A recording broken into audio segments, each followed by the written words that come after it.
නමස්කාර වේවා බුදුරුවනට සමදා බුදු හිමි සරණ යමි. නමස්කාර වේවා ධම්රුවනට සමදා සදහම් සරණ යමි. නමස්කාර වේවා සංඝරුවනට සමදා මහා සංඝ සරණ යමි. නමස්කාර වේවා තුනුරුවනට සමදා තිසරණ සරණ යමි. සාදු සාදු සාදු.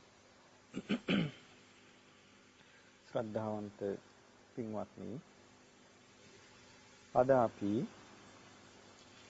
බුදුරජාණන් වහන්සේගේ දේශනාවක් ඉගෙන ගන්නවා. මේ දේශනාවේ නම මා පුඤ්ඤ භායි සූත්‍රය. මහණෙනි, පිනට බය වෙන්න එපා කියලා වදාළ දෙසුම. මේ මාතෘකාව දිහා බැලුවාම මා පුඤ්ඤ භායි පිනට බය වෙන්න එපා කියන දේශනාව දිහා බැලුවාම පේනවා මෙකල වගේම එකලක් ඉඳලා තියෙනවා පින් වලට බය වෙච්ච අය. ඔබත් අහලද සමහර උදවිය කියනවා අනේ අපිට පින් එපා කියනවා. ඉතින් අහුවොත් ඇයි කියලා ඒ පින් අපි පින් කරන්න කැමති නෑ කියනවා. ඇයි කියලා අහුවොත් කියනවා සසර දී කියනවා. එතකොට සමහර කියනවා මම කාටවත් වරදක් කරන්නේ මගේ පාඩුවේ මං ඉන්නේ. ඒ නිසා මට 아무තෙන් පින් කරන්න ඕනකමකුත් නැහැ කියනවා. එතකොට තව සමහරු කියනවා ඔය පින් කියලා කියන්නේ මේ එක එක්කෙනා හදාගත්තු මතයක් මිසක් ඒකේ එහෙම එකක් නෙමෙයි කියලා. මේ නිසා අපිට හරිය වැදගත් පින ගැන තේරුම් අරගෙන මේ පින කියන්නේ මොකක්ද? ඒ පින අපි දියුණු කරගන්නේ කොහොමද කියලා තේරුම් ගැනීම විශේෂයෙන්ම වැදගත් වෙනවා. අපි පළමුවෙන්ම මේ මා පුඤ්ඤ භායි සූත්‍රයේ බුදුරජාණන් වහන්සේ පින කියලා අදහස් කළේ කුමක්ද කියලා අපි ඉස්සෙල්ලා බලමු. මේක කියනවා මා භික්කවේ පුඤ්ඤානම් භායිත. මහණෙනි, මේ පින් වලට බය වෙන්න එපා. සුකස්සේතම් භික්කවේ අධිවචනං අධිතම් පුඤ්ඤං. මහණෙනි, මේ සැපේට යම්කිසි නමක් ඇද්ද සැපේට කියන ඒ තමයි පින. පිනතොට පින කියලා කියන්නේ සැපේට කියන නමක්. එතකොට පින කියලා කියන්නේ සැපේට කියන නමක්. ඒ වගේම පිනට බය වෙන්න එපා. ඊළඟට දේශනා කරනවා මේ බුදුරජාණන් වහන්සේගේ අතීත ජීවිත කාලේ මේ පින රැස් කරලා උන්වහන්සේ ලැබූ දේවල්. ඒක දේශනා කරනවා මහණෙනි, මට මතකයි මම අවුරුදු 7ක්, ඒ කියන්නේ මහ බෝසතාණන් වහන්සේ අවුරුදු 7ක් එක දිගට මෛත්‍රී භාවනාව කළා. මේකේ තියෙනවා සත්ත්ව වස්සානි මෙත්තං චිත්තං භාවේසින්.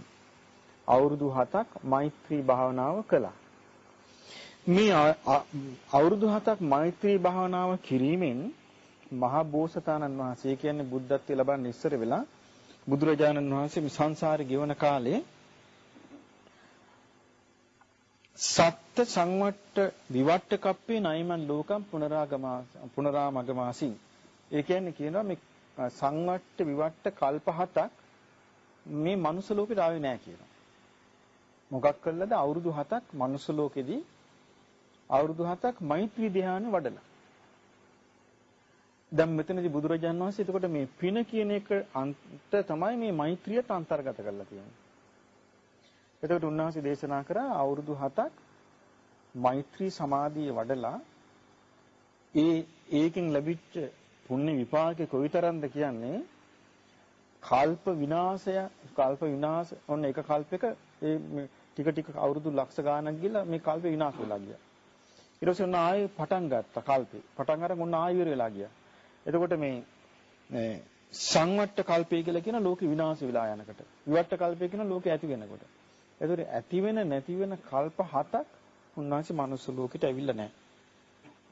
ඊට පස්සේ දේශනා කරන විවට්ටමාන මේ ලෝකෙ මේ සංවට්ටමාන සුදාහම් බික්කවේ ලෝකේ ආබස්ස රූපෝ මේ ලෝකේ විනාශ වෙනකොට උන්වහන්සේ ආබස්සර දිව්‍ය ලෝකෙ උපදිනවා.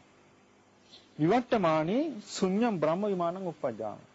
එතකොට මේ ලෝකේ හැදීගෙන එනකොට ශූන්‍ය වූ බ්‍රහ්ම විමානයක උන්වහන්සේ බ්‍රහ්ම දිව්‍ය රාජය කියලා පහළ වෙනවා. ඊළඟට තියෙනවා මහණෙනි මම හත්වතාවක් මහා බ්‍රහ්මයා බවට පත් වුණා කියලා. එතකොට මේ ලෝකේ මේ ජීවීන් අතර දැන් මිනිස්යන් ඉන්නවා, දෙවියන් ඉන්නවා, ප්‍රේතයන් ඉන්නවා, තිරිසනුන් ඉන්නවා, බ්‍රහ්ම ලෝක තියෙනවා. ඉතින් මේවා අතරේ මහා බ්‍රහ්ම රාජය වෙලා හත්වතාවක් ඉපදිලා තියෙනවා. ඊළඟට තියෙනවා චත්තිංසක්ඛත්තුන් කෝ 50න් බික්කවේ සක්කු අවසින්. ඒතර සක්‍ර දෙවියෝ වෙලා තියෙනවා 36 වතාවක්.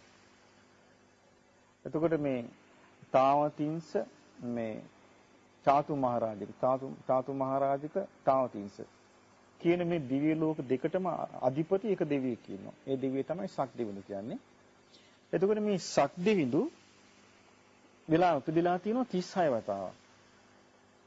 ඊළඟට මේකේ තියෙනවා මහණෙනි මේ ගෙවපු කාලෙදී අර අවුරුදු 7ක මෛත්‍රී භාවනාව කිරීමෙන් සක්විති රජ කෙනෙක් වෙලා උපන්න වාර කෙලවරක් නැහැ කියලා. දැන් මේ බුදුරජාණන් වහන්සේ මේ පෙන්වා දුන්නේ සසරේ උන්වහන්සේ ලැබූ සැප ගැනයි. දැන් උන්වහන්සේ දේශනා කළේ මොකද්ද? සුඛස්සේතම් භික්ඛවේ අදිවචනං යදිදම් පුඤ්ඤං. මහරෙනි මේ සැපයට කියන නමක් තමයි මේ පින කියලා කියන්නේ. ඊළඟට උන්වහන්සේ ගාථා දේශනා කළා. මේ ගාථාවේ උන්වහන්සේ දේශනා කරනවා අන්තිම ගාථාවේ තස්මාහි අත්තකාමේන මහත්තමබිකංකතා. ඒ නිසා තමන්ගේ යහපත සලසා ගන්න. තම යහපත සලසා ගන්න කැමති කෙනා සද්දම්මෝ ගරුකාතබ්බෝ සරං බුද්ධාන ශාසන. බුදුරජාණන් වහන්සේගේ ශාසනය සිහි කරමින් සද්ධර්මයට ගරු කළ යුතුයි කියනවා. එතන මේ ලෝකයේ මේ විශේෂයෙන්ම මතක තියාගන්න මේ ලෝක දෙකක් තියෙනවා. සද්ධර්මය කියලා එකක් තියෙනවා, අසත් ධර්මය කියලා එකක් තියෙනවා.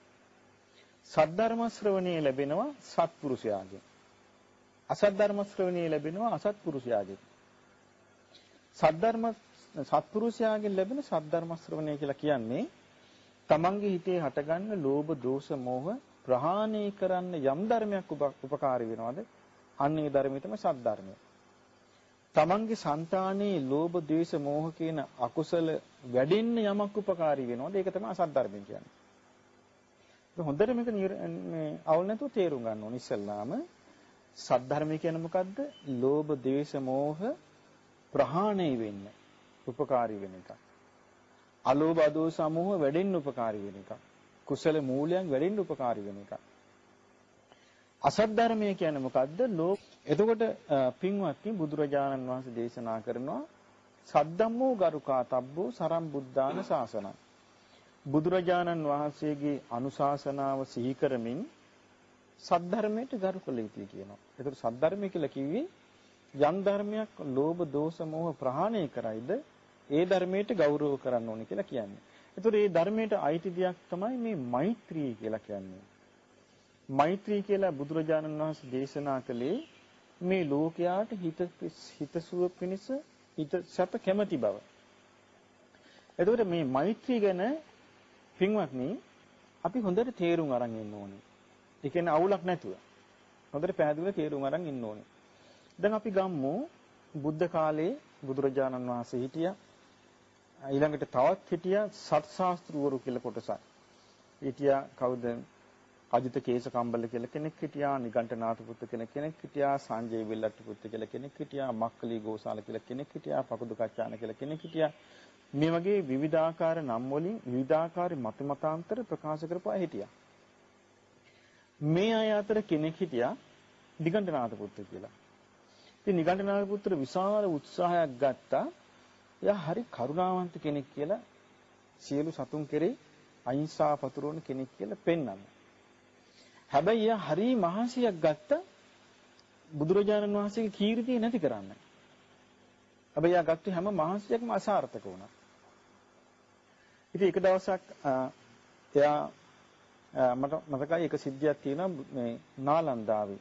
නාලන්දාවේ තමයි වැඩිපුර හිටියේ. එතකොට මේ ඒ කාලේ යම්කිසි දුර්භික්ෂ කාලයක් ඇති වුණා. මිනිස්සුන්ගේ වගාදිගා පොඩ්ඩක් පාළු වුණා.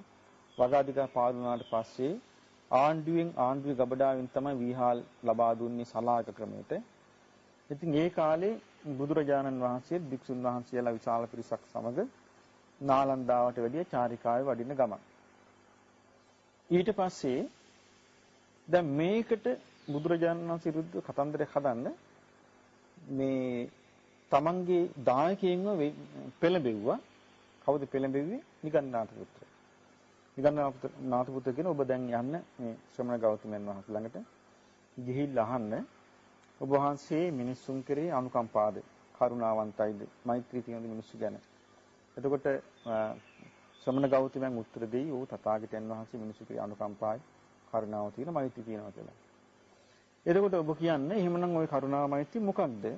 දැන් අපිට මේ මිනිස්සුන්ට ඛණ්ඩ නෑ දුර්භික්ෂයක් තියෙනවා. දැන් මිනිස්සු සලාක වලින් ජීවත් වෙන්නේ.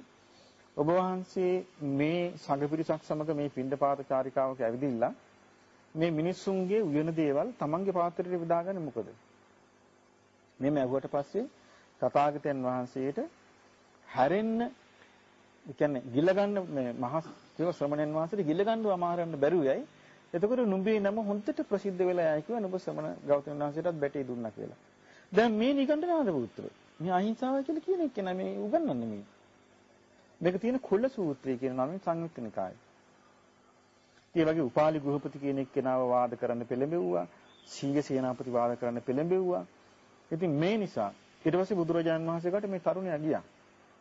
මොකද සමහරුන්ව ඒව අර නිකන් අර රාපෝල ශක්තියවනවා වගේ මිනිස්සුන්ව පුළුවන් මතවාද ගිල්ලෝල යවන්න. එතකොට මේ මතය කරන සමහරුන්ට මේ දැන් උදාහරණ මම කියන්න. ඔන්න සමහර කෙනෙකුට ඕනේ මට බනින්න. ඕනේ කියලා කියමු. ඕනේ දැන් ධර්මදේශනා කෙනෙකුට තව කාටවත් කියනවා ඔයා ටෙලිෆෝන් කරලා මේ ප්‍රශ්නේ අහන්න. එතකොට මම අසවලාට බයින්න ඒක ලෑස්ති කරගන්නම් කියලා. අනතුරු ප්‍රශ්නයක් අහලා කියනවා මෙන්න මෙහෙමයි. ඔන්න මමත් ඉන්නේ වඩුවා වැටිකල්ලුලියේ. ඔන්න මගේ පුතාත් දැන් අසවල් මහාන වෙන්න ගිහිල්ලා ඉන්නවා. මේ මිනිස් ළමයි රවට්ටන්න ඉන්නවා. මේකට මොකද කරන්න කියලා. ඔන්න බනින්න අවස්ථාව ගත්තා. ඔන්න දැන් බැනගෙන යනවා. මේක මොකද්ද මේකට කියන්නේ? මේක දුෂ්ටකම නේද? ඉතින් මේ වගේ දුෂ්ටකමක් මේ මං කියන්නේ මේ සමහර විට සිද්ධ වෙන දේවල් මේ වගේ දුෂ්ටකමකින් පෙළිච්ච එක්කෙනෙක් තමයි නිගණ්ඨනාථ පුත්‍ර. ඊට පස්සේ බුදුරජාණන් වහන්සේ ළඟට ගිහිල්ලා කිව්වා ඇහුවා අර මේ නිගණ්ඨනාථ පුත්‍ර මේ උසීගන්නලා ආපු පුද්ගලයා ඇහුවා මේ භාග්‍යතුන් වහන්සේ ඔබ වහන්සේ මේ මිනිස්යාට කාරුණිකයි නේද? මිනිස්යාට හිතවත් නේද? මිනිස්යාට මෛත්‍රී යුක්තයි නේද? ඉතින් බුදුරජාණන් වහන්සේ පිළිතුරු දුන්නා පින්වත් තථාගතයන් වහන්සේ මම අර නිගණ්ඨනාථ පුත්‍ර කියන විදිහට මේඩේ දැන් වෙනවා. තථාගතයන් වහන්සේ කරුණාවන්තයි, තථාගතයන් වහන්සේ මෛත්‍රියයි, දයානුකම්පයි යුක්තයි කියලා. එහෙමද කියලා ඇහුවා. ඒ දයානුකම්පය ඇදිලාද කියලා ඇහුවා මේ කණ්ඩ නැති වෙලාවේ මේ නාලන්දාවට ඇවිල්ලා මේ මිනිස්සු යාපු දේවල් තමන්ගේ පාත්‍රෙට උදාගෙන පිරිසත් එක්ක යන්නේ. අන්න නිගණ්ඨනාථ පුත්‍ර දීප ප්‍රහාරයක් ගැහුවා. ඊට පස්සේ බුදුරජාණන් වහන්සේ ලස්සන උත්තරයක් දුන්නා. උන්වහන්සේ දේශනා කළා පින්වත මම ආපස්සට බලනවාකෝ දැන් කල්ප 92ක්.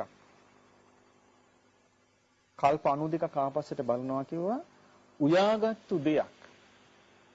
උයාගත්තු දෙයකින් බත් මිටක් කවුරු හරි කෙනෙක් පූජා කරලා ඒ පූජා කරපු හේතුවෙන් පවුල් විනාශ වුණා නම් නැති වුණා නම් මම ආපස්සට බලනවා කිව්වා.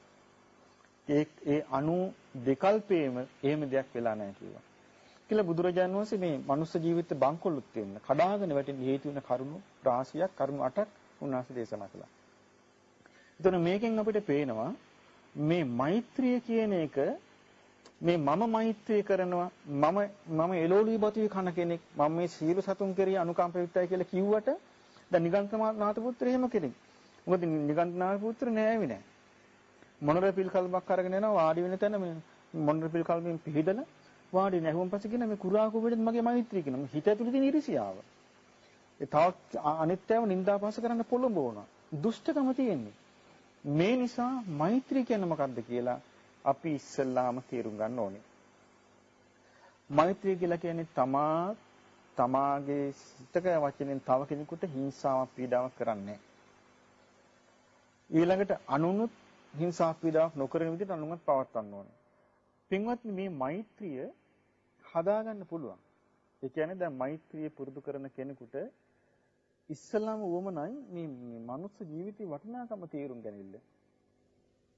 මොකද බුදුරජාණන් වහන්සේ දේශනා කළ ආනන්ද හාමුදුරන්ට ආනන්දය මේ මිනිස්යා කෙරෙහි මෛත්‍රියක් තියෙනවා නම් අනුකම්පාවක් තියෙනවා නම් දයාවක් තියෙනවා නම් ඒ කෙනා බුදුරජාණන් වහන්සේ කෙරෙහි හිත පහදවන්න කිව්වා.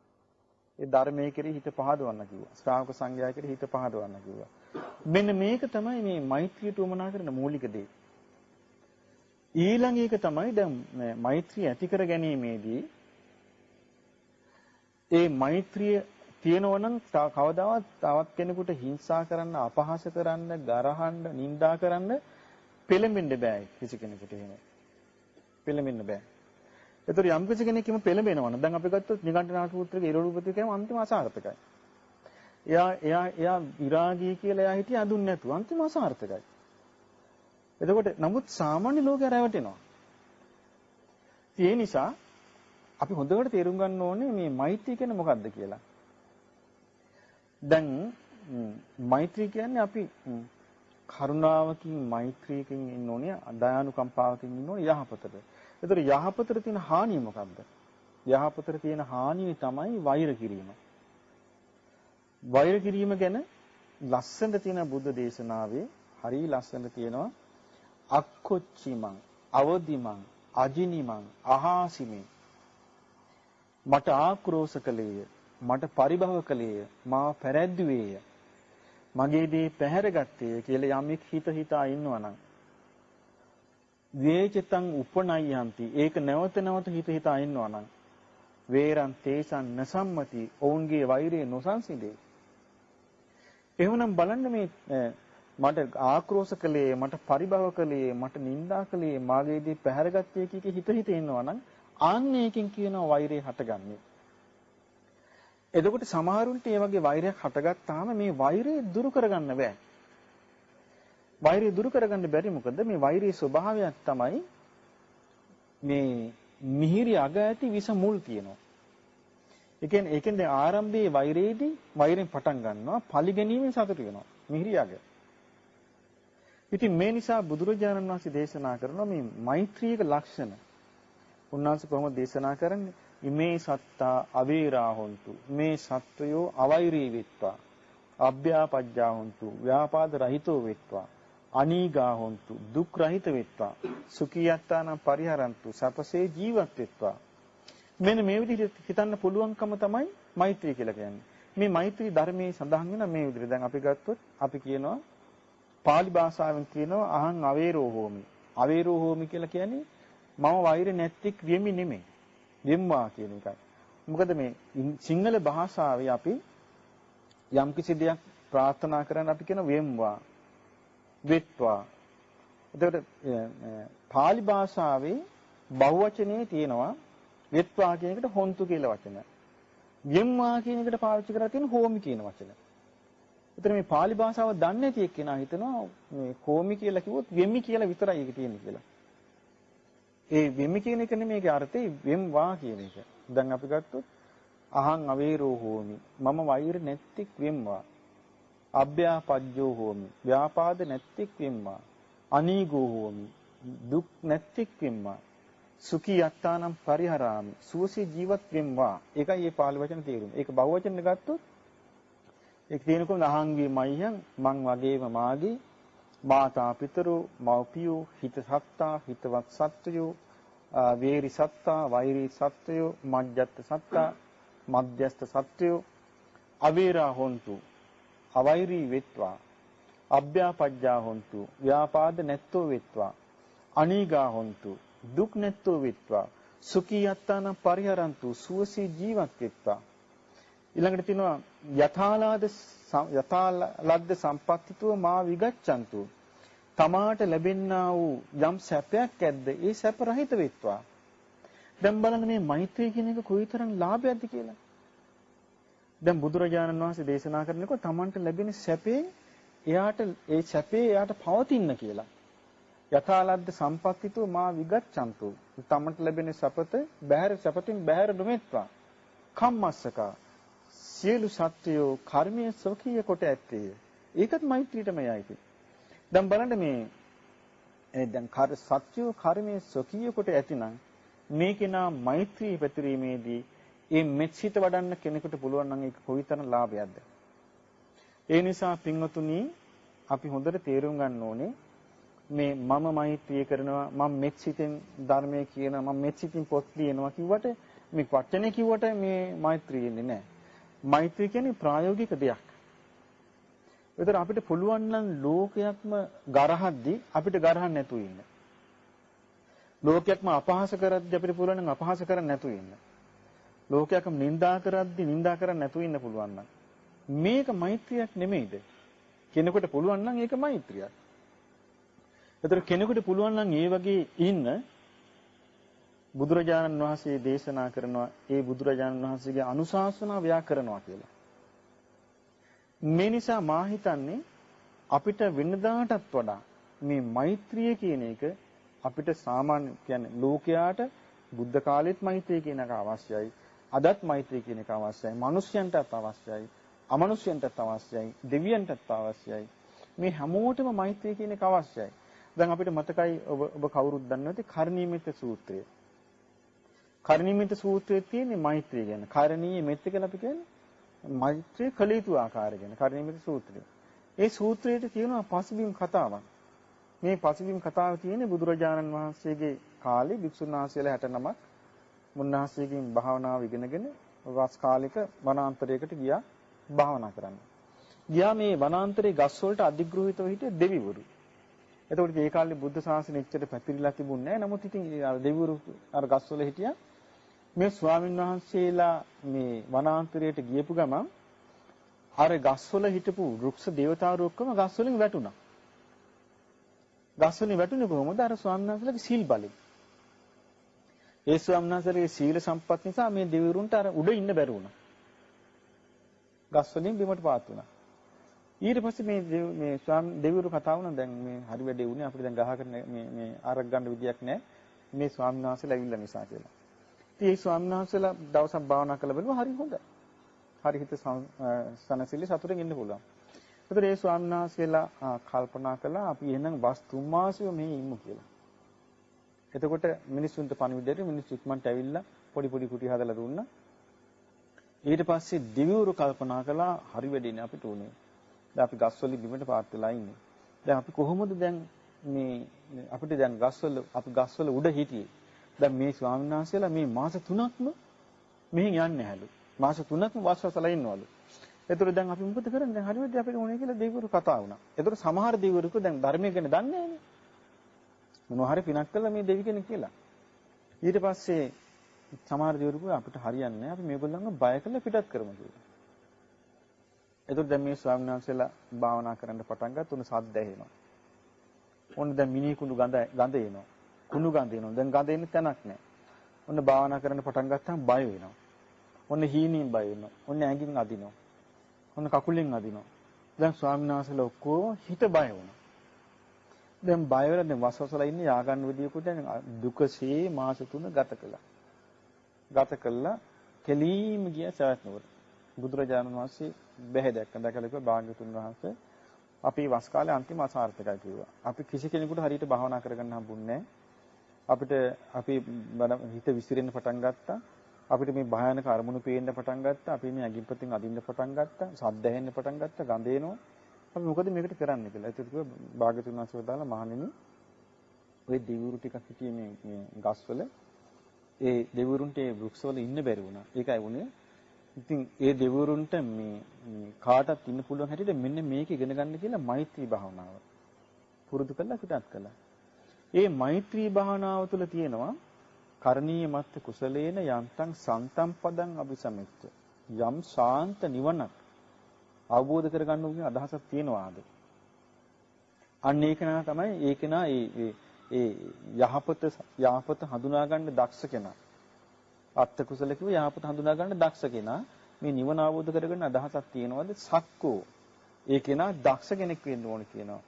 ඒ වගේම සුජූච එයා මනා ඍජු වෙච්ච කෙනෙක් වෙන්න ඕන. සූජුච ගොඩාක් ඍජු කියලා කියන්නේ හරියට අවංක කෙනෙක් වෙන්න ඕන කියනවා. ඊළඟට සුවචෝ චස්ස මුදුවනතිමානි. සුවච කියන්නේ කියන දේ අහන කෙනෙක් වෙන්න ඕන කියනවා.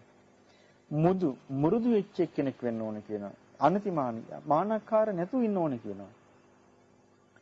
ඊළඟට තියෙනවා සන්තුස්සකෝච. එයා ලැබිච්ච දෙයින් සතුටු වෙන කෙනෙක් වෙන්න ඕන කියනවා. සුබරෝච. එයා ඕන කෙනෙකුට පහසුවෙන් නඩත්තු කරන්න පුළුවන් වෙන්න ඕන කියනවා. අප්පකිච්චෝච. එයාට වැඩ අඩු කරගත්තු කෙනෙක් වෙන්න ඕන කියනවා. සල්ලහුක උත්ති. සැහැල්ලු පැවතුම් ඇති කෙනෙක් වෙන්න ඕනේ.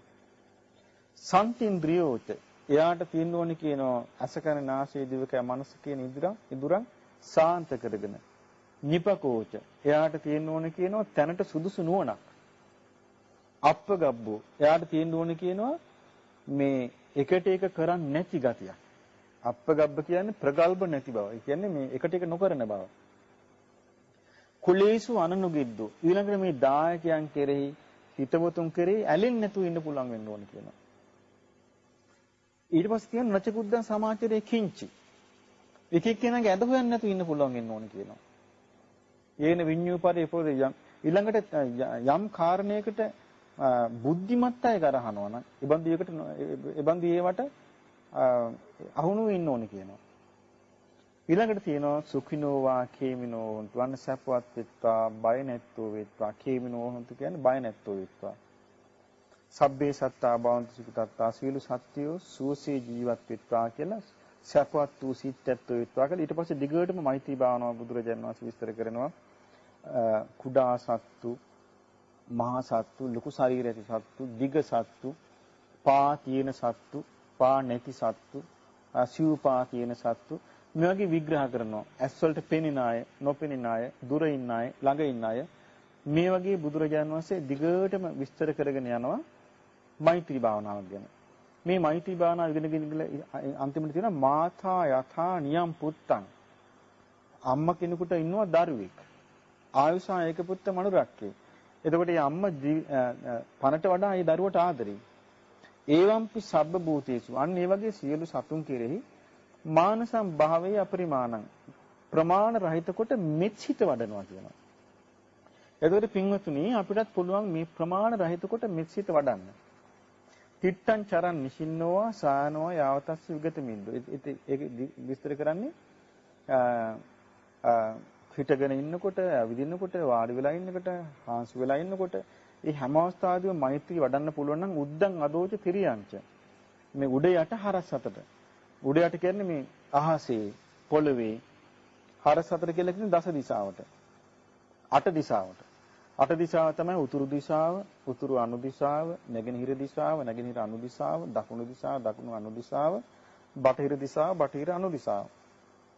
ඊළඟට උඩ දිශාව, යට දිශාව. මේකට කියන දස දිශාව කියලා. එතකොට උඩ දිශාවට කියන උඩ, යට දිශාවට යට, හරස් හතර කියලා කියන අර අට දිශාව. එතකොට මේ දස දිශාවට යම් කිසි කෙනෙක් සීමාවක් කරගන්නේ නැතුව. ඒ කියන්නේ දැන් අපි ගත්තොත් අපි සීමාවක් කරගන්නවා. දැන් මේ ගම අපි සීමා කරගන්නවා කියමු. එතකොට ප්‍රමාණයක් තියෙනවා. ඒකට කියන ප්‍රමාණ සහිතයි කියලා. ඊළඟට මේ නගරේ සීමා කරගන්නවා. ඒකට ප්‍රමාණයක් තියෙනවා. මේ රට සීමා කරගන්නවා. ප්‍රමාණයක් තියෙනවා. ඊළඟට මේ ලෝකේ සීමා ප්‍රමාණයක් තියෙනවා. එහෙම සීමා කරගන්න නැතුව උතුරු දිශාවේ යම් තාක් සත්‍යය ඇද්ද? ඒතර උතුරු දිශාවේ යම් තාක් සත්‍යය ඇද්ද කියනට ප්‍රමාණයක් නැහැ. ඒ දිශාව කොච්චර දිගට තියෙනවද කියලා ප්‍රමාණයක් නැහැ. ඒතර ප්‍රමාණ රහිත වූ විදියට යම් තාක් සත්‍යය දේ සියලු සත්‍යෝ අවේරා හොන්තු වෛර නැත්තෝ වෙත්වා අභ්‍යාපජ්ජා හොන්තු තරහ නැත්තෝ වෙත්වා අනීගා හොන්තු දුප්පීඩා නැත්තෝ වෙත්වා සුඛී යත්තානම් පරිහරන්තු සුවසේ ජීවත් වෙත්වා. මේ විදිහට කෙනෙකුට යථාලද්ද සම්පත්තිතු මා විගච්ඡන්තු ඔවුන් ලැබූ යම් සම්පතක්ද එයින් බැහැර නොමිත්වා. මේ විදිහට කෙනෙකුට හිතන්න පුළුවන් නම් මෛත්‍රී භාවනාව කරන්න පුළුවන් නම් ඒකේන යම් කිසි දෙයක් එයාගේ ජීවිතේ යම් කිසි පිනක් විශේෂ වූ පිනක් රැස් කරගන්නවා. මොකද දැන් මේ පින්වතුන්ට මතක ඇති මේ අපි මේ ධර්ම දේශනාවේ මාතෘකාව මා පුඤ්ඤ බාය සූත්‍රය. මහණෙනි පිනට බය වෙන්න එපා කියනවා. එතකොට දැන් මේ බුදුරජාණන් වහන්සේ මේ පින හැටියට හැඳින්වුවේ මොකද? මෛත්‍රිය. ඒතර පින දැන් සාමාන්‍ය ලෝකයේ පින කියලා අදහස් කරන්නේ මෛත්‍රියටම නෙමෙයි. සමහර කියනවා අනේ පින් කරන්න අපිට කොහෙද වාසනාව කියනවා. අපිට සල්ලි කෝ කියනවා. සල්ලි තියෙන පින් කරන්න කියනවා. ඒත් සමහර විතාගෙන ඉන්නේ පින් කරන්න නම් එයාට සල්ලි ඕන කියලා. එතකොට දැන් සල්ලි නැති කෙනෙකුට ඒතර පින් කරන්න කිව්වොත් දැන් අපි ගත්තොත් මහාන වෙනවා කෙනෙක්. මහාන වුණාට පස්සේ මුදල් පරිහරණය වෙන් වෙනවා. දැන් රස්සාවකුත් නැහැ. මුදල් පරිහරණයත් වෙන් වුණා. දැන් ඔන්නේ පින්ඩ පාතය කරගෙන වාසය කරනවා. දැන් ඒතර එයා පින් කරන්න කොහොමද? එතකොට එයාට පුළුවන් සීලේ රැකීම තුළ යම් කිසි දානයක් දෙනවා. ඒ තමයි අබේ දානිය දෙනවා. සැපේ දන් දෙනවා. යම් කිසි දානයක් දෙනවා. ඒතර සීලවත් වෙලක් ඉන්නවා. ඊට පස්සේ එයා මෛත්‍රිය වඩනවා. එයා රැස් කරනවා උපිනක්. එතකොට එහෙම පින් රැස් කරගන්න පුළුවන්. දැන් දුප්පත් කෙනෙක් ඉන්නවා. එතකොට එයාට මේ සල්ලි වේදම් කරලා යම් කිසි දෙයක් දෙන්න විදියක් නැහැ. නමුත් එයා දෙන්න ඕනේ හැබැයි. බුද්ධ දේශනාවේ තියෙනවා මේ යමක් තියෙන වෙලාවටත් දෙන්න ඕනේ කියලා. හැබැයි යමක් නැතුව තියෙද්දි දෙන්න ඕනේ කියනවා. මොකද සමහර අවස්ථාවල් තියෙනවා යමක් නැතුව තියෙද්දි දීපු දේවල්. දැන් මම එක කතාවක් අහලා තියෙනවා මේ අතීත ප්‍රවෘත්තියක් ගැන එක හාමුදුරු නමකගේ සීවලි හාමුදුරුවන් වගේ මට මතකයි සීවලි මහරහතන් වහන්සේගේ වගේ එක්තරා අවස්ථාවක මේ උන්වහන්සේ පැවිදි වෙලා ඉඳිද්දි මේ දානි වැළඳුවා. ගහක් කරදි කියලා දානි වැළඳුවා. දානි වැළඳ දෙවුනාට පස්සේ එතනට ආවා බැල්ලියක්. දවස් ගානකින් පැටව ගහලා දවස් ගානකින් කෑමක් නැති. ඇවිල්ලා බැල්ලිය මේ එනකොට මලඳලා ඉවරයි. ඊට පස්සේ උන්වහන්සේ මේ උගුරට ඇඟිල්ල ගහලා වමනේ දැම්මා කියලා තියෙනවා. ඒතර මේ වමනේ මේ බැල්ලිය ආහාරයට අරන් තියෙනවා. ඒ නිසා කියනවා උකුණුපන් ආත්මවල දාණය ලැබෙන්නේ. මම වෙන දේශනාවක් මට මතක හැටියට තව එකක් අටුවාවක් තියෙනවා. උන්වහන්සේ ඒක ප්‍රාර්ථනා කරපු එකක්. ඒක දැනට මතක නෑ මට. එතකොට බලන්න මේ දීම කියන එක ගැන තියෙනවා. ටිකක් දුන්නත් මේකේ ප්‍රයෝජනෙ තියෙනවා කියලා. දැන් අපිට පේනවා විමාන වස්තු කෙනෙක් කියවනවා නම් ගොඩාක් ළඟ තියාගෙන නෙමෙයි. තමන් ගත්ත බත් වේලෙන් බත් ටිකක් දන් දීලා පින් රැස් කරලා තියෙනවා. ඉතින් මේ වගේ දීම කියන එක රැස් කරන්නා වූ පිනක්. එතකොට සමහරුන්ට දෙන්න ගොඩක් නැත්තම් ඒ තියෙන ප්‍රමාණයට දීලා හැබැයි එයාට පුළුවන් නම් මෙස්සිට වඩන්න. මෛත්‍රිය පතුරවන්න පුළුවන් නම් හැම තිස්සෙම පින් රැස් කරන කෙනෙක්. ඒක තැනක බුද්ධ දේශනාවක තියෙනවා මහණෙනි දාන ගැන කියලා. මේ මෛත්‍රිය ගැන කියද්දි තියෙනවා මහණෙනි මේ කෙනෙක් ඉන්නවා එයාට ඕන කරනවා මේ 100 දෙනෙකුට දානයක් දෙන්න ඕන වෙනවා. මෙයා උදේට කියන මහණෙනි 100 දෙනෙකුට දානයක් දෙන්න කොච්චර මහන්සි වෙන්න ඕනේද? 100කට උයන් භාජන එකතු කරගන්න ඕනේ, දර එකතු කරගන්න ඕනේ, බඩ මුට්ටු එකතු කරගන්න ඕනේ, හාල් තුන පහ එකතු කරගන්න ඕනේ, සේවකයෝ ඕනේ. ඉතින් බොහෝ මහන්සියෙන් එයා ඒක කළා ඔන්න 100 දෙනෙකුට දාන දෙනවා. ඊට පස්සේ එයාට හිතෙනවා දවල්ටත් දෙන්න. ඔන්න දවල්ටත් එයා දෙනවා. එයාට හිතෙනවා රැයටත් දෙන්න. ඔන්න දැන් එතකොට දුන්නට පස්සේ දන්වේල් 300ක්. උදේට 100ක් දුන්නා, දවල්ට 100ක් දුන්නා, රැයට 100ක් දුන්නා. දන්වේල් 300ක් දුන්නා. ඉතින් බුදුරජාණන් වහන්සේ අහනවා මහන්නේ මේ දන්වේල් 300ක් දෙන්න ගියාම මෙයාට විශාල මහන්සියක් නේද මේක කියලා. මහන්සියක් කියනවා. නමුත් මහන්නේ මෙයාට කිසි මහන්සියක් නැතුව ගව දෙන්නකගේ තනබුරුල්ලෙන් කිරි දෝන වෙලාවක්. ඒ කියන්නේ පැය කාලක් භාගයක්. වෙලාවක් හොඳට මෛත්‍රී වැඩුවොත් අර 300කට කෑම දෙන්න ගන්න මහන්සියෙන් ලැබෙන ආනිසංසයට වඩා අනුසස්යට ලබා ගන්න පුළුවන් කියලා. එතකොට බලන්න පින්වත්නි මේ මෛත්‍රිය කිරීම කියන එක ගැන බුදුරජාණන් වහන්සේ ඒ වගේ උපමාවලින් එක තැනක දේශනා කළා තියෙනවා මහණෙනි යම් කිසි ශ්‍රද්ධාවන්ත පිරිස අපට දානයෙන් සේනාසන වලින් චීවර පිණ්ඩපාත සේනාසන ගිලම්පස වලින් සිව්පසින් උපස්ථාන කරනවා. ඉතින් යම් කිසි කෙනෙක් ඇසපිය හෙලන මොහොතක් හරි මෛත්‍රී භාවනාව මෛත්‍රී වැඩුවොත් එයා ඒ සිව්පසයේ ලැබුවා කියලා නායකාරීක් වෙන්නේ නැහැ කියනවා. ඒතකොට බලන්න මේ මෛත්‍රියේ කොයිතරම් අනුසස් තියෙනවද කියලා. ඉතින් මේ නිසා මේ පින් දැන් ඔබ මෙන්න මෙහෙම මතක තියාගන්න පින් අතර තියෙන අග්‍ර පිනක් තමයි මෛත්‍රිය කියලා කියන්නේ. එතකොට යම් කිසි විදියකින් මේ මෛත්‍රිය අග්‍ර වෙන්නේ මොකද මේ ලෝකේ ඒක දුර්ලභ දෙයක් නිසා. මෛත්‍රිය කියන එක මේ මොකද අපිට තියෙන සුලභ දෙයක් නෙමෙයි ඒක දුර්ලභ දෙයක්. බුද්ධ දේශනාවල සඳහන් වෙනවා මේ දැන් ඔන්න තියෙනවා මේ කෙනෙකුගේ හිතේ තියෙනවා ලෝභ ද්වේෂ මොහ. ඒ වගේම හිතේ තියෙනවා අලෝභ අද්වේෂ මොහ. දැන් එතකොට කෙනෙකුට කතාවක් කරන්න ලැබෙනවා. කතාවක් කරන්න එයා මහන්සි වෙද්දි එයාගේ හිතේ තියෙන ලෝභය එයා කරන්නේ මොකද්ද? අනිත් එක්කෙනා වර්ණනා කිරීම. මොකද හේතුව කවුරු හරි වර්ණනා කරාම ඒ වර්ණනා කරන්නේ මොකද? දැන් මම මෙයාව ප්‍රශංසා කරන්න ඕනේ, මම මෙයාව වර්ණනා කරන්න ඕනේ, මම මෙයාගේ ಗುಣ කියන්න ඕනේ කියලා. ඒ මොකද මේ ಗುಣ කියන්නේ වර්ණනා කරන්නේ එයාගෙන් ආයි ලැබෙයි කියන බලාපොරොත්තුවයි. මේ ලෝභෙ මුල් වෙන්නේ එතකොට. ඊළඟට මොකද කරන්නේ? ඉතින් වර්ණනා කරනවා මේ දානපති, දාන සාගර, දාන සක්විති කියලා වර්ණනා කරනවා. වර්ණනා කරාම මොකද වෙන්නේ? එයාට විශාල ආසාවක් ඇති වෙනවා. මේ කෙනා කවුරු හරි මට මේ හොඳට වර්ණනා කරනවා. එහෙනම් මම දෙන්න ඕනේ. ඒක නොදෙන එක්කනටත් ආසාවක් ඇති වෙනවා. එහෙනම් මමත් දෙන්න ඕනේ. එතකොට මටත් ආර විදිහට වර්ණනා කරා කියලා. මේක ලෝභය මුල් කරගත්තු කතාවක්. තව කෙනෙකුට ඇති වෙන්න පුළුවන් ද්වේෂයක්. ඒතර තමන්ගේ හිතේ ද්වේෂය තියෙනවා. ද්වේෂය තියෙනකොට ගැටීමක් ඇති වෙනවා. බුදුරජාන් වහන්සේ දේශනා කරනවා මහන්නේ මේ ද්වේෂය හටගන්න හේතු ප්‍රත්‍යයෙන් කියලා. මොකක්ද හේතු ප්‍රත්‍ය? පටිඝ නිමිත්තයි අයෝනිසෝ මනසිකාරය. පටිඝ නිමිත්ත කියන්නේ ද්වේෂ කරන්න අරමුණක්. එයාගේ ද්වේෂයේ අවුස්සන්න, ද්වේෂයේ පවත්වන්න, ද්වේෂයේ කැළඹී යන්න අරමුණක් මුණ ගැහෙනවා එයාට. අරමුණක් මුණ ගැහුණාම ඔන්න දැන් අරමුණක් හම්බුණා එයාට ද්වේෂය ඇවිසිලා. ද්වේෂය අවසන්න පුළුවන්, එයාගේ ද්වේෂය කලම්බන්න පුළුවන් අරමුණක් එයාට හම්බ වුණා. දැන් මේ ද්වේෂය අවසන අරමුණක් හම්බ වෙච්ච ගමන් එයා ඊට පස්සේ ඒ ද්වේෂය අනුව හිතන්න පටන් ගන්නවා. ඒ ද්වේෂය ඇති වෙන ආකාරය හිතන්න පටන් ගන්නවා. ඒකට කියනවා අයෝනිසෝ මනසිකාරය කියලා. ද්වේෂය ඇති වෙන ආකාරය හිතන්න පටන් ගත්තට පස්සේ අරමුණ අල්ලගෙන තමයි හිතන්නේ. ඊට පස්සේ යාට කවුරු හරි කෙනෙක් කතාවක් කරන්න ආරාධනා කරනවා. එයා ගිහිල්ලා කරන්නේ අන්න අර ඒ අල්ලගත්තු අරමුණ එළියට දාන එක. එයා බයින්න පටන් ගන්නවා. එතකොට දැන් මෙයා කළා තියෙන්නේ මොකද? තමන්ගේ හිතේ හටගත්තු ද්වේෂය මතු කළා. තව කෙනෙකුට තියෙන මෝහය විශ්ෙන. ඒ මෝහය විශ්ෙනකොට ඒ මෝහය තුල එක එක මාතෘකාවල් එක එක විදිහට කල්පනා කර කර එළියට දාන. එතකොට මේ මෝහයට බැඳිලා යන මිනිස්සු ටික. ඉතින් මේ නිසා මේක කරන්නේ මෛත්‍රී තියෙන එක්කෙනා. මෛත්‍රී තියෙන කෙනා ඒක කරන්නේ නැත්නම් මොකද? මෛත්‍රී තියෙන එක්කෙනාට අදහසක් තියෙනවා ඉමේ සත්තා අවේරා හොන්තු. මේ සත්‍යෝ වෛර නැත්තෝ වෙත්වා. අභ්‍යාපජ්ජා හොන්තු. ව්‍යාපාද නැත්තෝ වෙත්වා. අනීගා හොන්තු. දුක් නැත්තෝ වෙත්වා. සුඛී යත්තානම් පරිහරන්තු. සුවසේ ජීවත් වෙත්වා. යථාලද්ද සම්පත්තිතු මා විගච්ඡන්තු. මේ යම් විදියකින් ඔහු මේ ආයත ලැබිලා තිනවා නම් යම්කිසි සම්පතක් එයින් බැහැර නොවෙත්තා. මේක තමයි නියම මෛත්‍රිය.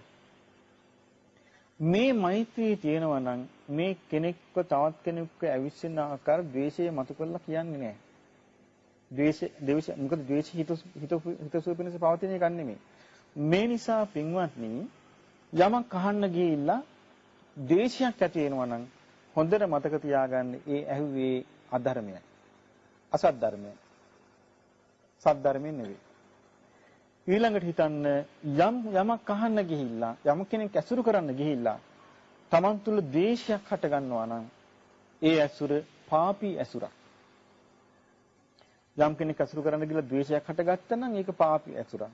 මොකද බුද්ධ දේශනාවේ තියෙනවා මේ ද්වේෂය මහා සාවද්දය කියලා. ඒ කියන්නේ මේ ද්වේෂයක් ඇති වුණාට පස්සේ මේ ද්වේෂය නිකම් මේ ගම් නියංගම් ගිනි තියාගෙන ඉන්න ලැබුගින්නක් වගේ මහා බලවත් වෙනවා.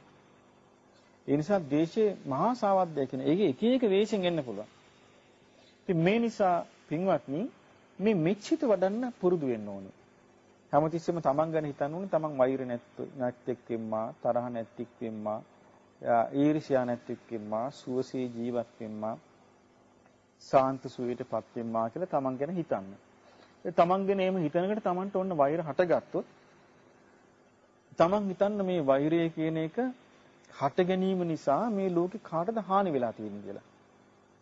ඊළඟට තමන්ට ඕන තරම් සාධක තියෙනවා මේ වෛර කිරීම නිසා මිනිස්සු නොමග ගිය ආකාරය, වෛර කිරීම නිසා මිනිස්සු නැති වෙච්ච ආකාරය, වෛර කිරීම නිසා මිනිස්සුන්ට අහිමි වෙච්ච දේවල්, වෛර කිරීම නිසා මිනිස්සු සැප සම්පත් වලින් පිරිහිලා ගිහිල්ලා සැප සම්පත් අහිමි කරගෙන වාසනාව අහිමි කරගෙන නිරේ ගිහිලා දුක් විඳින හරියට ඉන්නවා මේ වෛර කිරීම නිසා. සමහර අය වෛර කිරීම නිසා මව් මරනවා. වෛර කිරීම නිසා පියා මරනවා. වෛර කිරීම නිසා රහතුන් මරනවා. වෛර කිරීම නිසා සංඝයාව ભેද බින්න කරනවා. වෛර කිරීම නිසා බුදුරජුන්ගේ ලේසලෝන මේ ඔක්කොම වෛරෙන් ඉන්නේ. එතකොට මේ බුදු දේශනාවේ තියෙන කොහමද? නහි වේරේන වේරානි සම්මන්තිද කුදාචන. ලෝකේ කිසි දවසක වෛර කරලා වෛරයක් සංසිඳෙන්නේ නැහැ. අවේරේනච සම්මන්ති ඒස ධම්මෝ සනන්තනෝ. වෛරේ සංසිඳෙන්නේ අවෛරයෙන්. වෛර නොකිරීමෙන්. ඒක සනාතන ධර්මයක් කියනවා. ඒතර සනාතන ධර්මයක් මෛත්‍රිය කියන්නේ. මේ මෛත්‍රිය කියන එක බුද්ධ දේශනාවේ ප්‍රබල විදිහට උගන්වනවා. ප්‍රබල විදිහට උගන්වනවා. එකට එක කරන්න එපා, ඊර්ෂ්‍යා කරන්න එපා, වෛර කරන්න එපා කියලා ප්‍රබල විදිහට මේ මෛත්‍රිය ගැන උගන්වනවා. ඉතින් ඒ නිසා ඒ වෛර නොකිරීම කියන එක කෙනෙකුගේ ජීවිතයක තියෙනවා නම් ඒක මං හිතන්නේ ඒක විශාල ලාභයක්. ඒ කියන්නේ ඒ ලාභය අපි ඇති කරගන්න මහන්සි ගන්න ඕනේ. මොකද හේතුව වෛර කිරීම කියන එක සමහරට කෙනෙකුට ලේසි වෙන්න පුළුවන්. සංසාරේ පුරුදු කරපු දේවල් තියෙනවනේ. සමහරු සංසාරේ වෛරය පුරුදු කරගෙන යනවා. ආවට පස්සේ ඉක්මනට වෛරය හට ගන්නවා.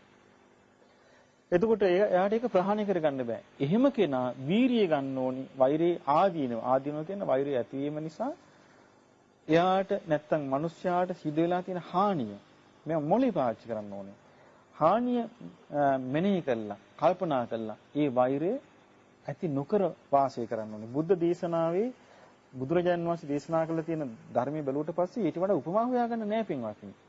උන්වහන්සේ එක්තරා අවස්ථාවක දේශනා කළා මේ කකචූපම කියන සූත්‍රයේ දේශනා කළ මහණෙනි කෙනෙක්ව අරගෙන ගිහිල්ලා එයා මේ මිනිස්සු පිරිසක් යාව අරගෙන ගිහිල්ලා එයාව ඔළුවෙන් හිටෝලා එයා කකුල් දෙක දෙපැත්තට කළා ලොකු කියතකින් එයාව ඉරනවා.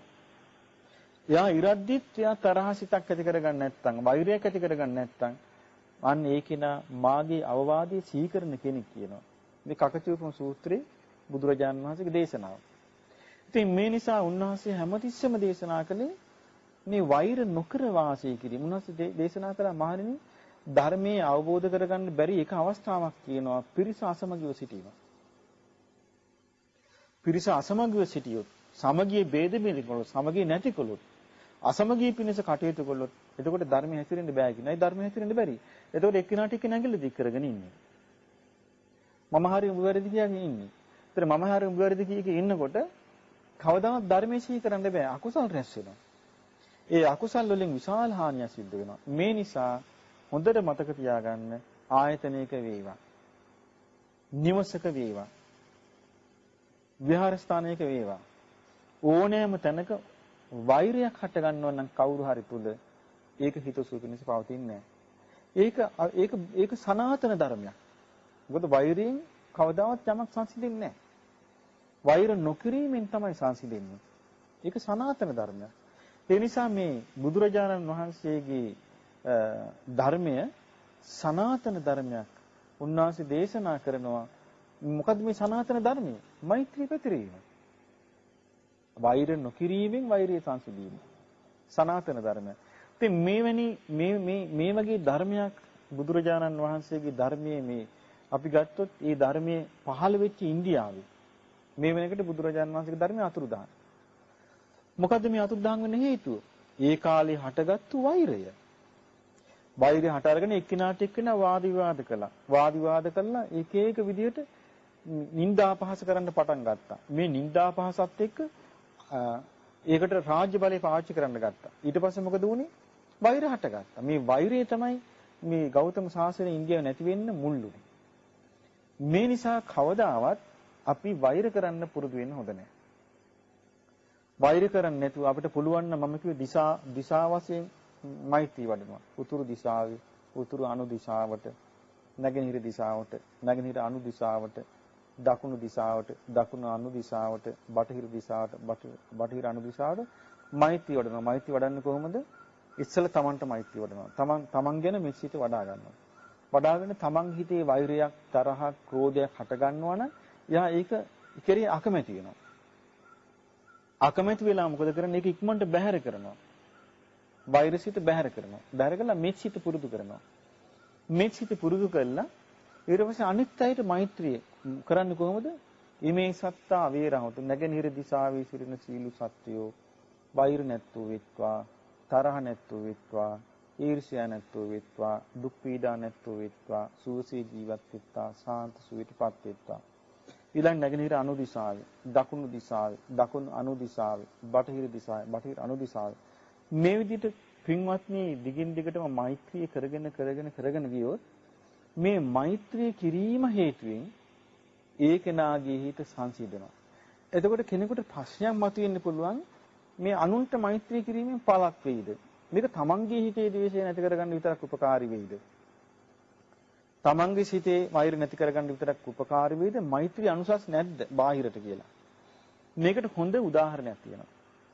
දවසක් බුදුරජාණන් වහන්සේ උදේනි නුවරට වඩිනවා. එතකොට මේ විශාල සෙනගක් ඇවිල්ලා හිටියා බුදුරජාණන් වහන්සේ පිළිගන්න. එතකොට ආනන්ද හාමුදුරන්ගේ යාළුවෙකුත් එතන හිටියා. ඉතින් ආනන්ද ස්වාමීන් වහන්සේ යාළුවා දැකලා ඇහුවා, "හා ඔබත් ආපික හරි හොඳයි.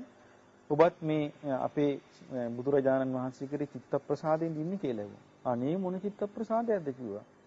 "මම මේ ආවේ මේ ඔබ වහන්සේලා කෙරේ පැහැදිලා නෙමෙයි" කිව්වා.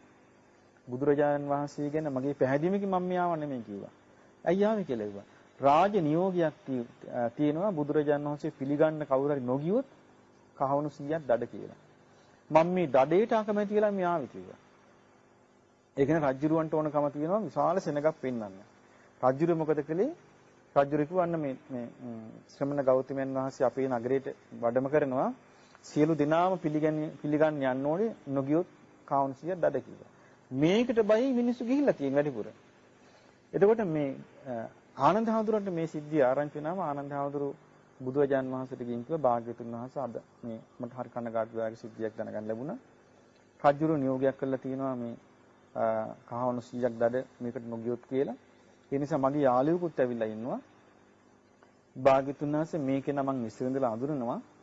හැබැයි මෙයා පැහැදීමක් නැහැ. මෙයා පැහැදුනොත් මෙයාට ඒක හිතසුව පිණිස පවතිනවා" කියලා. ඊට පස්සේ බුදුරජාණන් වහන්සේ වදාළ ආනන්දේ ඒසේ වේවා කියලා උන්වහන්සේ කුටියට වඩිනවා. කුටියට වැඩලා මෙත්සිත පතුරනවා. අර ආනන්ද ස්වාමීන් වහන්සේ කියපු පුද්ගලයාට මෙත්සිත පතුරනවා. පැතුරුවන්ට පස්සේ මොකද වෙන්නේ? මේ පුද්ගලයා එක පාට වෙනස් වෙනවා. වෙනස් වෙලා භාග්‍යවතුන් වහන්සේ කෝ කිය අර මව් වැස්සි මගහැරිච්ච වහු පැටියා. මව් වැස්සි හොයාගෙන කෑ ගහ දුවනවා වගේ භාග්‍යවතුන් වහන්සේ කෝ කිය මෙයා දුවන්න පටන් ගත්තා. එතකොට භික්ෂුන් වහන්සේලා කිව්වා, "භාග්‍යවතුන් වහන්සේ ආන් අර කුටියේ වැඩ ඉන්නවා. ඔබ ගිහින් මේ තට්ටු කරන්න හිමියට" කියලා. ඊට පස්සේ මෙයා ගිහලා හිමියට දොරට තට්ටු කරාන් පස්සේ බුදුරජාන් වහන්සේ දොර ඇරියම් මෙයා ඇවිල්ලා භාග්‍යවතුන් වහන්සේ දැකීම මට සැපයක්, භාග්‍යවතුන් වහන්සේ දැකීම මට සැපයක් කියලා බුදුරජාන් වහන්සේගේ දෙපා අල්ලගෙන සිවින්න පටන් ගත්තා. ඊට පස්සේ උන්වහන්සේ කිව්වා, "හොඳයි හිත පහදගත්තු වාඩි වෙන්න" කියලා. උන්වහන්සේ ධර්ම දේශනා කළා. ඒ ආසනියම එයා මාර්ගඵල ලැබුවා, සෝවාන් වුණා. දැන් බලන්න මේ ධර්මයට එන්න ආපු එක්කෙනෙක්. එයාගේ මොකද්ද වාසනාවකට මේ කරකිලා එයා මේ ධර්මයට ආපු හැටි. මේකෙන් අපිට පේනවා දැන් එයා තුළ ලොකු පැහැදිමක් තිබුණේ නැහැ ඉස්සෙල්ලා. නමුත් ධර්මය අවබෝධ කරගන්න වාසනාව තිබිච්ච එක්කෙනෙක්. එතකොට ධර්මය අවබෝධ කරගන්න වාසනාව තිබිච්ච එක්කෙනෙක් හිටියේ වෙන පැත්තක. මේ නිසා අර බුදුරජාණන් වහන්සේගේ මෙත්සිත වැඩි වීම තුළ ඒක නා වෙනස් වුණා. මේ වගේ තව සිද්ධියක් තියෙනවා. මේ රහතන් වහන්සේ නම චිත්තගුත්ත කියන රහතන් වහන්සේක ගල්ලෙනක වැඩ හිටියා. උන්වහන්සේ සම්පූර්ණයෙන්ම කළේ මෛත්‍රී භාවනාව කරපු එක. ඉතින් වස් කාලේ ඉවර වුණාම උන්වහන්සේ දැන් හෙට උදේ පිටත් වෙන. දැන් අද රෑ උන්වහන්සේ ඔක්කොම කුටිය ආස්පාස් කරලා සිවුරු පිළිකර ලෑස්ති කරනවා. දැන් රාත්‍රියේ ඇහෙනවා මේ කවුද අඬනවා. ඊට පස්සේ උන්වහන්සේ ඇහුවා මේ කවුද මේ අඬන්නේ කියලා. ඒකට මේ එක්කෙනෙක් කතා කරනවා. දැන් උන්වහන්සේට ඇහෙනවා. කවුද මේ දෙව්දුවක් මේ ගහක ඉන්නවා දෙව්දුවක් මේ වෘක්ෂ දේවතාව. ඒ කියනවා, "අනේ ස්වාමීනි ඔබ වහන්සේ ඉන්න මාස 3 අපි පුදුම සමගියකින් හිටිය. ඔබ වහන්සේ මේ වස් කාලේ මේ වැඩියට පස්සේ මේ හරි පුදුම සමගියකින් ඉන්නේ මේ වනාන්තරයේ ඉන්න යක්ෂයෝ රාජ්‍යයෝ පෙරේතයෝ අමනුෂ්‍යයෝ කුඹාණ්ඩි මේ එකාටිකා මරාගෙන හිටියේ. එකාටිකා රණ්ඩු කර හිටියේ. ඔබ වහන්සේගේ මේ මෛත්‍රී පැතිරවීම නිසා ඔබ වහන්සේගේ මෙත්සිතේ ආනුභාවයෙන් මේ සියලු දෙනාම දැන් සමගින් වාසය කරනවා. සියලු දෙනාම දැන් සතුටින් ඉන්නවා. මම මේ අඬන්නේ ස්වාමීනි දැන් ඔබ වහන්සේ වැඩියොත් ආයේ පරණ තත්ත්වෙ මෙතනට උදා වේද කියලා. අනේ ඔබ වහන්සේ වඩින්න එපා ඉන්න කිව්වා. ඉතින් ඒ දෙව්දුවගේ වචනය අහලා අනුකම්පා කළේ ස්වාමීන් වහන්සේ ඒ ඒ ආපහු වැඩ හිටියා. ඊළඟ වස් කාලේ යන්න සූදානම් වෙනකොට ආයමත් අර දෙව්දුව අඬන්න පටන් ගත්තා. උන්වහන්සේ පිරිනිවන් පානකම් අන්තිමට ඒ කුටියේ හිටියා අර සියලු සත්වයන්ගේ හිතසුව පිණිස. එතකොට මේ සිද්ධියෙන් අපිට හරි පැහැදිලි අපි මෙත් සිත වඩනකොට අනුන් සියලු උතුරු දිශාවේ සිටින සියලු සත්වයෝ කියලා මේක යම් කිසි දෙයක් මේ බාහිර ලෝකයට යනවා. උතුරු අනුදිශාවේ සිටින සියලු සත්වයෝ දකුණු නැගෙනහිර දිශාවේ සිටින සියලු සත්වයෝ නැගෙනහිර අනුදිශාවේ සිටින සියලු සත්වයෝ බටහිර දිශාවේ සිටින සියලු සත්වයෝ බටහිර අනුදිශාව මේ ආදී වශයෙන් දස දිශාවට වඩනකොට යම් කිසි දෙයක් ඒ කියන්නේ යම් කිසි යහපත් දෙයක් මෙතනින් යනවා එතනට යම් කිසි දෙයක් මේ ලෝකෙට යනවා. එහෙම යන්නේ නැත්නම් අර වගේ බලකමක් වෙන්න බෑ. එතකොට ඒ වගේම තමයි එක සිද්ධියක් තියෙනවා. දවසක් මේ දිව්‍ය ලෝකේ මේ සක්දෙවිඳුගේ ආසනයේ එක්තරා දෙවි කෙනෙක් වගේ ලස්සන රූපයක් තියෙන කෙනෙක් ඇවිල්ලා වාඩි වුණා. වාඩි වුණාට පස්සේ මේ දිව්‍යවරු එකතු වෙලා මෙයාට බයින්න පටන් ගත්තා.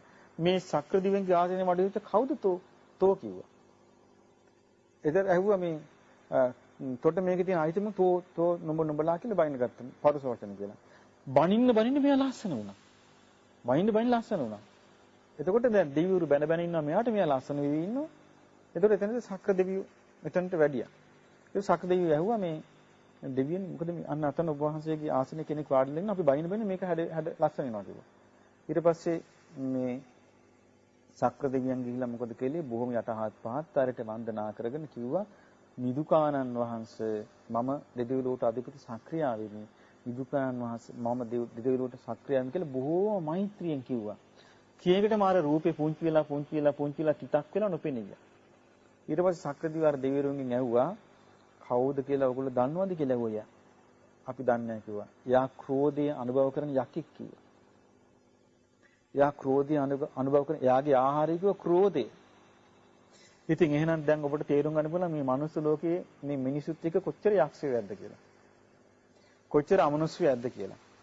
කොච්චර කුම්බාණ්ඩයක්ද කියලා. ඒ ක්‍රෝධයෙන්ම නම් වාසය කරන්නේ. ක්‍රෝධයෙන්ම නම් කියා ඉන්නේ. ක්‍රෝධයෙන්ම නම් බැන ඉන්නේ. යක්කු මිසක් එතනද කොහොමද දෙවිවරු සම්බන්ධ වෙන්නේ? මේ නිසා මේ ක්‍රෝධය අනුභව කරන අමනුෂ්‍ය පිරිසක් ඉන්නවා. ඒ වගේ අපිට එතකොට ඒකෙන් පේනවා මේ මෛත්‍රියත් මේ පතරෝණකට මෛත්‍රියෙන් සුවපත් වෙන පිරිසක් ඉන්නවා. එතකොට මේ දිශාවලට මෛත්‍රිය පතරෝණකට ප්‍රමාණ රහිත කොට ඒකට කියනවා අප්‍රමාණ චේතෝ විමුක්ත කියලා. ඊළඟ තමන් ඉන්න තැන අපි කියමු තමන් ඉන්නේ කාමරයක කියලා. මේ කාමරේ ඉන්න සියලු සත්වෝ වෛර නැත්තෝ වෙත්වා තරහ නැත්තෝ වෙත්වා ඊර්ෂ්‍යා නැත්තෝ වෙත්වා දුක් පීඩා නැත්තෝ වෙත්වා සූසිය ජීවත් වෙත්වා සාන්ත සුවයටපත් වෙත්වා කියලා ඉස්සෙල්ලා කාමරේට මෙත් වඩන්න. ඊට පස්සේ මේ නිවසේ සිටින සියලු සත්වයෝ ඊට පස්සේ මේ ඉඩමේ සිටින සියලු සත්වයෝ ඊට පස්සේ මේ ගමේ සිටින සියලු සත්වයෝ ඊට පස්සේ මේ පළාතේ කියලා මේ ප්‍රදේශ වශයෙන් පුළුල් කරන්න. ඒකට කියනවා මහග්ගත චේතෝ විමුක්ති කියලා. මේ විදිහට මෙසිත පතුරවනකොට මේ ප්‍රදේශවල ඉන්නවනම් යම් සත්‍යයන් ඉන්නවනම් තමන්ට හිතසුව පිණිස නැති අකමැති ඒ ඔක්කොම තමන්ට කැමති වෙන්න පටන් ගන්නවා. මොකද බුද්ධ දේශනාව තියෙනවා මනුස්සානම් ප්‍රියෝති මිනිසුන්ට ප්‍රිය වෙනවා. අමනුස්සානම් ප්‍රියෝති අමනුෂ්‍යන්ට ප්‍රිය වෙනවා. දේවතා රක්කන්ති දෙවියෝ රකින්නවා. නාස අග්ගිවා විසංවා සත්තංවා කමති. එතකොට මේ ගින්නෙන් වසවිසෙන් වහදීලා මරන්න බෑ යාව. වසවිසෙන් අවියාදෝ වලින් යා විනාශ කරන්න බෑ. ගින්නෙන් විනාශ කරන්න බෑ. මොකද මෛත්‍රී නිසා. තුවටන් චිත්තං සමාධියති. එයාගේ හිතේ සංසිඳනවා කියන. ඒ කියන්නේ එයාගේ තියෙන අර මානසික අවපීඩනය අඩු වෙනවා කියනවා. අඩු වෙලා සංසිඳිලා යනවා. චිත්ත ඒකාග්‍රතාවය ඇති වෙනවා කියනවා. ඊළඟට මුඛවන්නෝ විප්පසීද. එයාගේ මූණේ පැහැ ඇති වෙනවා කියන. ඒ කියන්නේ අර හොඳට බලන්න මේ වෛර කරන වෛරෙන් කතා කරන නපුරුකමින් කතා කරන පුද්ගල දිහා බලන්න කොහොමද කියලා. ඉතින් මේ නිසා මේ මෛත්‍රිය කියන එක ඔබ පුරුදු කරන්න මේක මේ බුද්ධ ශාසනයේ තියෙන හොඳ ලස්සන පාඩමක්. හොඳ ලස්සන වැඩපිළිවෙලක්. හොඳ ලස්සන යෝජනා මේ බුද්ධ දේශනාවේ තියෙන්නේ. මේ නිසා මේවා ඔබ ඇති කරගෙන ඔබ මේ මෙච්චිත ඇති කරගෙන ඔබට ඔබේ ජීවිතේ හොඳට පුරුදු කළා. ඔබ සුවපත් වූ සිතක් ඇති කරගන්න. ඔබට මේ ගෞතම බුද්ධ ශාසනය තුළ මේ මෛත්‍රිය ඇති කරගන්න බය වෙන්න එපා. පිනට බය වෙන්න එපා කියලා මේ සූත්‍රයේ නම මා පුඤ්ඤ බය සූත්‍රයෙන් අපි අද කර්ම මේ ඉගෙන ගත්තේ. ඒ නිසා ඒ බුදුරජාණන් වහන්සේ ඔබට මේ කියා දීපු ධර්මයේ අහලා බුදුරජාණන් වහන්සේ දේශනා කළා සද්දම්මෝ ගරුකාතබ්බෝ සරම් බුද්ධාන ශාසන බුදුරජාණන් වහන්සේගේ අනුශාසනය සිහි කරන කෙනා සද්ධර්මයට ගරු කරන්න ඕනේ කියලා. ඉතින් ඒ නිසා ඔබ ඒ අදහස ඔබේ හිතසුව පිණිස පවතිනවා මේ කියාපු උපදේශ ඔබට යහපත පිණිස පවතිනවා කියලා ඔබ නුවණ පාවිච්චි කරලා තේරුම් අරගෙන ඔබ මෛත්‍රිය දියුණු කරගන්න වාසනාව ලබත්වා මෛත්‍රියෙන් පින් රැස් කරගන්න ඔබටද වාසනාව ලැබේවා කියලා අපි ආශිර්වාද කරනවා සාදු සාදු සාදු